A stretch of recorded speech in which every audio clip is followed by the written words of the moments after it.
Tugas presentasi kelompok 2 konsep dasar anak usia dini. Lev Vygotsky lahir pada 1978, merujuk pada karya dan ide-ide psikologi Soviet. Lev Vygotsky yang menekankan peran interaksi sosial, bahasa, dan budaya dalam perkembangan kognitif anak dan menjadi dasar teori sosial kultural yang berpengaruh dalam pendidikan. Meskipun Vygotsky meninggal pada tahun 1934, teorinya baru dikenal luas di Barat pada tahun 1970-an dan 1980-an melalui penerbitan karyanya seperti Pikiran dalam Masyarakat atau Man in Society pada tahun 1978 yang memperkenalkan konsep seperti zona perkembangan proksimal dan perancangan atau scaffolding. Karir dan kontribusi intelektual. Awal karir di Gomel. Setelah lulus, Vygotsky mengajar dan memimpin laboratorium psikologi di Institut Pelatihan Guru di Gomel sebelum pindah ke Moskow.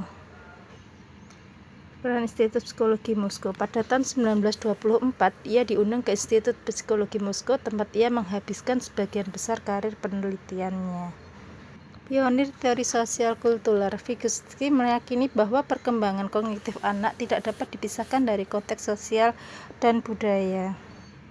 Orang yang lebih berpengetahuan atau MKO ini merujuk pada siapapun yang memiliki pemahaman atau tingkat kemampuan lebih tinggi tentang suatu tugas atau konsep yang sedang dipelajari, baik itu guru, orang tua, maupun teman sebaya. Peran bahasa.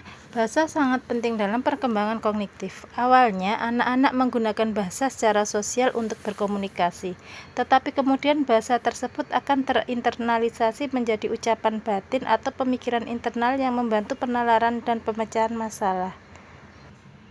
Konsep utama teori Vygotsky, interaksi sosial dan budaya. Vygotsky percaya bahwa fungsi kognitif berasal dari interaksi sosial.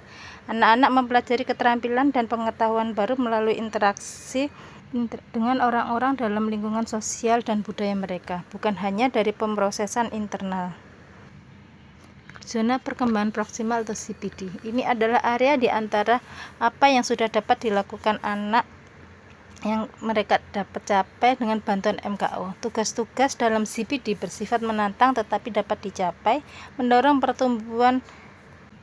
pertumbuhan kognitif maksimal. Scaffolding ini adalah teknik dukungan yang diberikan MKO untuk menguasai keterampilan baru dalam CPD.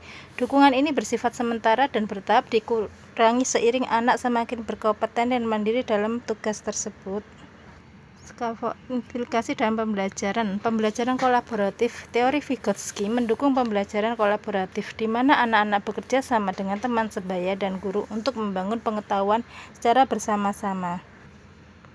Pembelajaran aktif. Guru bertindak sebagai fasilitator dan mediator, memberikan bimbingan dan dukungan atau scaffolding untuk membantu siswa mengatasi tugas-tugas menantang dalam CPD mereka.